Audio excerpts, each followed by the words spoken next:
Hi, hello and welcome to Akshita's Creation. இப்போ நம்ம பார்க்க போற டிஷ் ஒரு சிம்பிளான ஒரு சட்னி. இது நம்ம இட்லி தோசைக்கெல்லாம் சூப்பரான காம்பினேஷனா இருக்கும். பணியாரம் அது கூட வச்சு சாப்பிடலாம், ரொம்ப நல்லா இருக்கும். நம்ம இன்னைக்கு சிம்பிளான தக்காளி சட்னி எப்படி செய்யறதுன்னு சொல்லி பார்க்க போறோம்.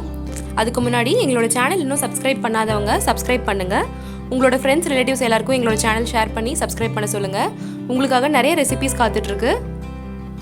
எங்களோட சேனலில் போடுற ரெசிபீஸ்லாம் கண்டிப்பாக வீட்டில் மறக்காமல் ட்ரை பண்ணி பார்த்துட்டு உங்களோட கமெண்ட்ஸ் எங்களுக்கு தவறாமல் ஷேர் பண்ணுங்கள். எங்கள் சேனலில் வர வீடியோஸ் எல்லாம் ஸ்கிப் பண்ணாமல் பாருங்கள். அப்போ தான் நான் இன்பிட்வீனில் சொல்கிற டிப்ஸ் எல்லாம் உங்களுக்கு தெரியும். ஸோ ஸ்கிப் பண்ணாதீங்க.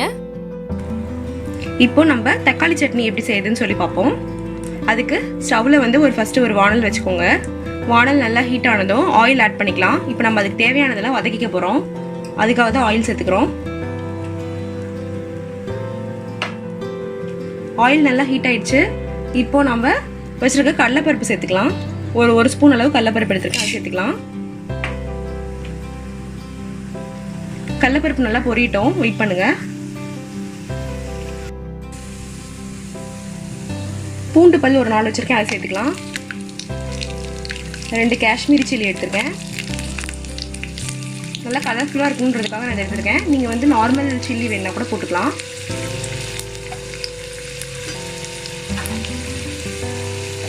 பெரிய வெங்காயம் ஃபுல்லாக ஒரு பெரிய வெங்காயம் எடுத்து கட் பண்ணி பொடியாக வெட்டி வச்சுருக்கேன். அதை நம்ம ஆட் பண்ணிக்கலாம். ரொம்ப பொடியாக வெட்ட தேவையில்லை. இந்த மாதிரி கொஞ்சம் பெருசாக இருந்தாலும் ஓகே, ஏன்னா நம்ம அரைக்க தான் போகிறோம். அடுத்து தேங்காய் ஒரு 4-5 பல் எடுத்துருக்கேன், அதை சேர்த்துக்கலாம். இதெல்லாம் வதக்கி விடுங்க. வதக்கினதுக்கு அப்புறமா நம்ம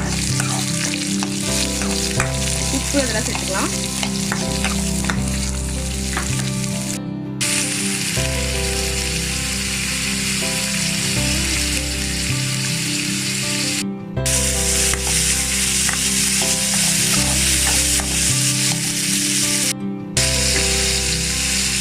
நான் இன்னைக்கு 2 தக்காளி எடுத்து கட் பண்ணி வச்சுருக்கேன்.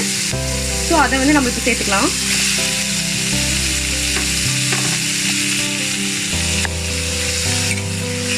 நல்லா கலரி விடுங்க. தக்காளி வெங்காயம் நல்லா வதங்கட்டும். வதங்கினதுக்கப்புறம் நம்ம இதில் கொஞ்சம் கொத்தமல்லி கருவேப்பிலை கொஞ்சம் சேர்த்துக்கலாம். இப்போ நம்ம வச்சுருக்க கருவேப்பிலை கொத்தமல்லி சேர்த்துக்கலாம். இது நம்ம வேணும்னா சேர்த்துக்கலாம். போட்டோம்னா நம்ம இன்னும் கொஞ்சம் நல்லா ஃப்ளேவராக கொஞ்சம் நல்லா இருக்கும். அதுக்காக தான் நான் சேர்த்துக்கிறேன். இப்போது நம்ம இதெல்லாம் நல்லா வதக்கியாச்சு. இப்போ இதை நல்லா அடுப்பை ஸ்டாப் பண்ணிட்டு நீங்கள் நல்லா ஆற வச்சுடுங்க. ஆற வச்சதுக்கப்புறமா நம்ம ஜாரில் மாற்றிட்டு நம்ம அரைச்சிக்கலாம். இப்போது நம்ம வதக்கி வச்சுருக்கிறது நல்லா ஆறிடுச்சு. இப்போ நம்ம ஜாரில் ட்ரான்ஸ்ஃபர் பண்ணிக்கலாம். ஜாருக்கு மாற்றிட்டு நல்லா அரைச்சி எடுத்துக்கோங்க. இந்த மாதிரி நல்லா நைஸ் ஆகிற மாதிரி அரைச்சி எடுத்துக்கோங்க. ஒரு பவுலுக்கு மாற்றிட்டு தாளித்து வச்சுருக்கிறத கொட்டிக்கலாம். கொட்டிட்டு நம்ம சர்வ் பண்ணலாம். நம்மளோட சுவையான தக்காளி சட்னி தயாராகிடுச்சு. இது நீங்கள் தோசை, இட்லி, எந்த டிஃபன் கூட வேணால் வச்சு சாப்பிட்லாம். மெயினாக இட்லி தோசைக்கு ரொம்பவே ருசியாக இருக்கும், டேஸ்ட்டாக இருக்கும். அது கூட காம்பினேஷன்.